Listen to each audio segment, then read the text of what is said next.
Hello, good morning. 11:11.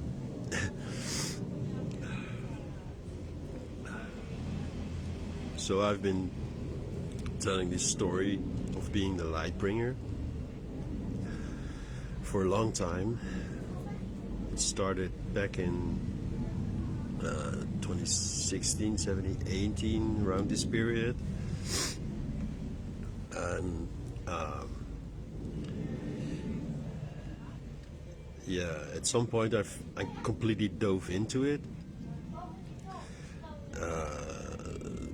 Like really embraced just embraced the story of being a Lightbringer, and it helped me, or that's what I thought at that moment. It helped me to get rid of the person. Even when people came up to me to say hi, they said their name. They said, "Hi, I'm John," and I just shook their hand and said hi. And sometimes they asked me, "So, are you not gonna give me your name?" And I made a joke of it, of course. I said, why do you want my name? You want to have it?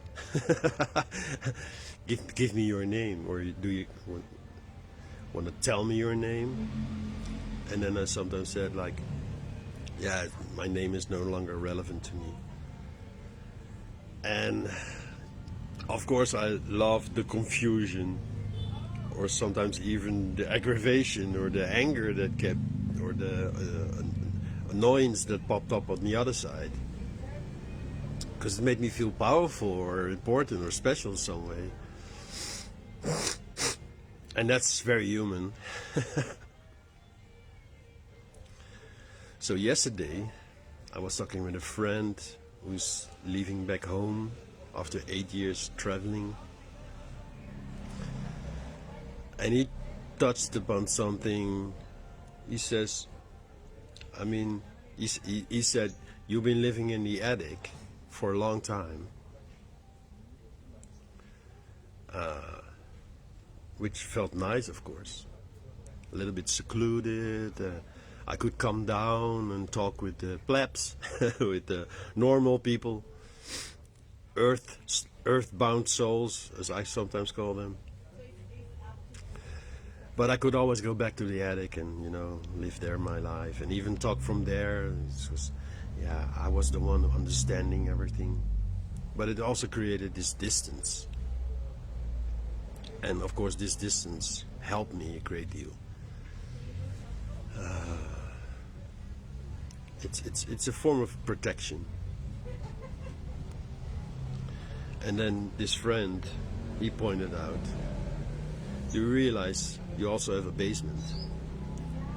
And in this basement, there's little gems hidden for you, little pockets of light. I could already feel like, wow, yeah, wow, I'm curious. And he pointed out, not wordly, not in words, energetically, that the door was unlocked. So I opened the door to the basement. I went in, and it felt like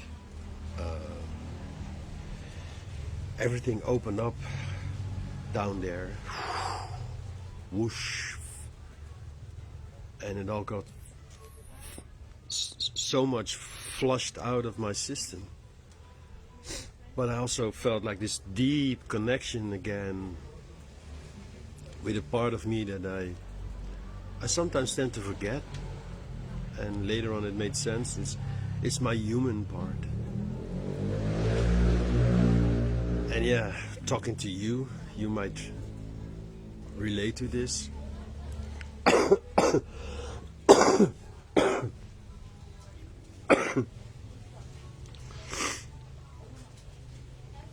Is the human side we often find ugly or not so attractive.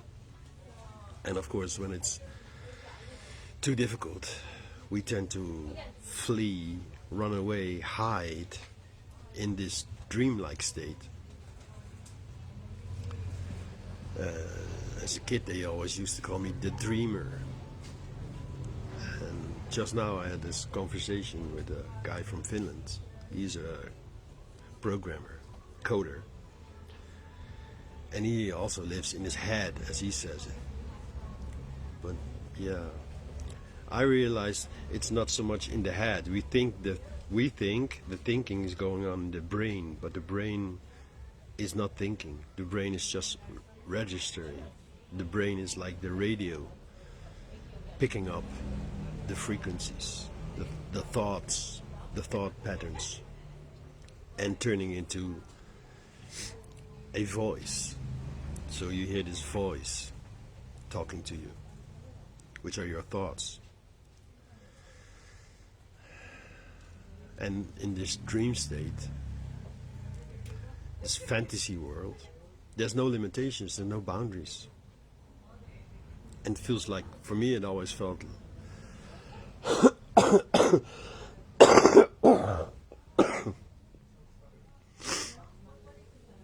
like freedom. There I can truly be, just authentically me. But here on the human level, on the earth level, on the heart, one might say,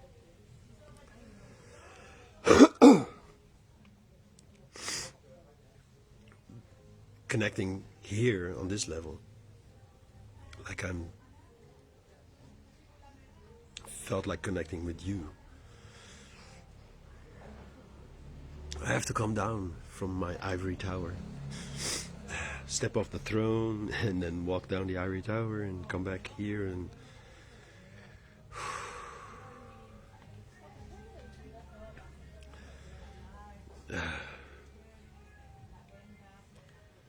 you could call it emotional, but I don't think it's. I think emotions are a part of it.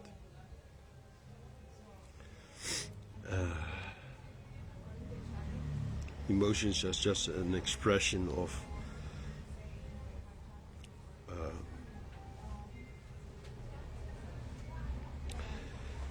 how you think about the feeling. But what I'm actually feeling now is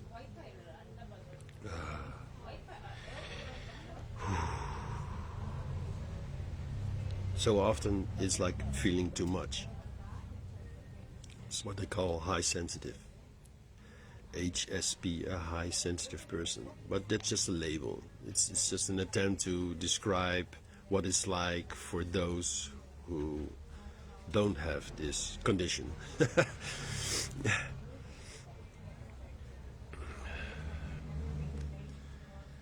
And it's not like I'm gonna drop the story, because it's a beautiful story. Lightbringer is a being that came down from the next universe into this universe, and this universe has like 7 stages. They call it densities, and currently we are on the 3rd density level, slowly moving into 4th density. 3rd density level is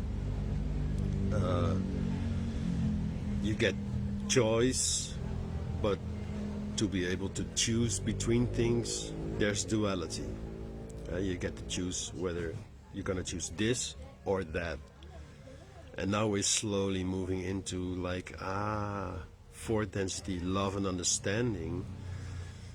There's this infinite possibilities.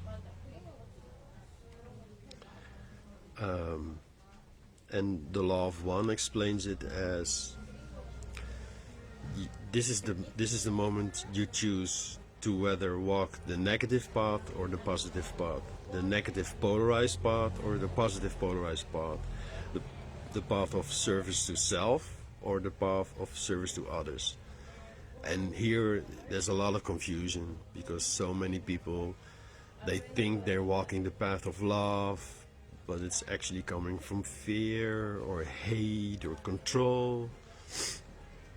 And then they start talking about unconditional love, which also means there's also a conditional love. And it's fine if you want to tell this story, but that's the duality. Love divided into conditional and unconditional, but love in itself, it has no conditions. It's unconditional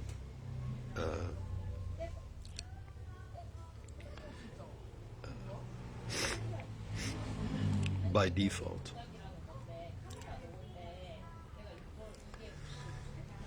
And then I found out, I'm gonna ramble just. Then I found about the 13 chakra system, because at the same time we're moving from the third density to the fourth density, we're also moving from the Piscean age, started with the birth of Christ, when Christ consciousness entered the human realm, added to the mix, then the Piscean age opened up. And of course, yeah, Pisces, I'm a Pisces in Western astrology. In Vedic, I'm the Aquarius, so that's also funny. Piscean is, lots of people see it as two fishes who like opposite of each other, but they're actually not opposite.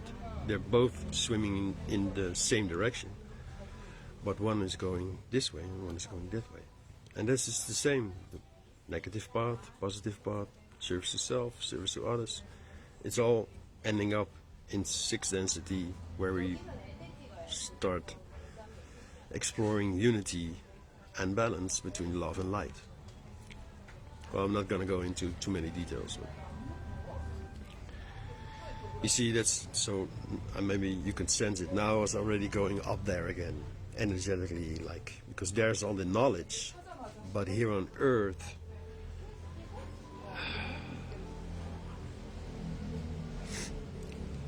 here is, we had Buddha. And Buddha discovering things, and yeah, later we started call it Buddhism. But Buddha was not a Buddhist. He was just being human. And then came Jeshua, who they called Jesus, but his name was Jeshua. And he embodied the Christ consciousness.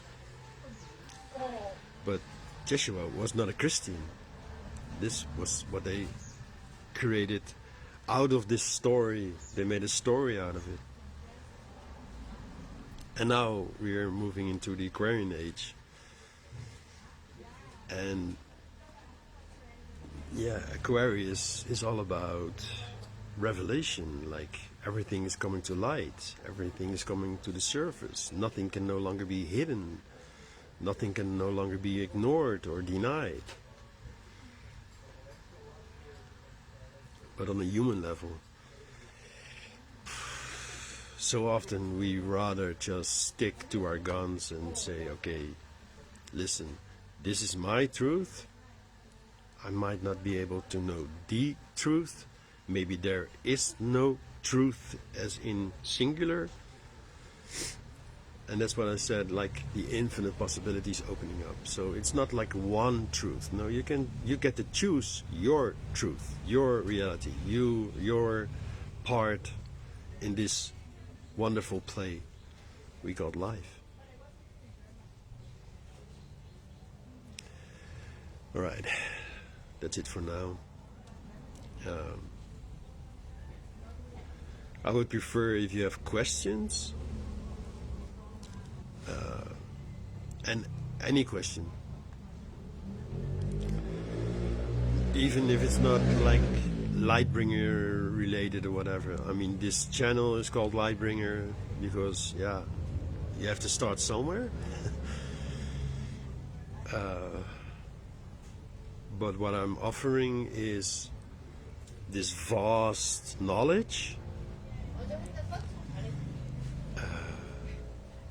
and I will channel this vast knowledge and make it human, and then share this human level with you, based probably from my own human experience. So leave a comment, ask your questions, make your remarks.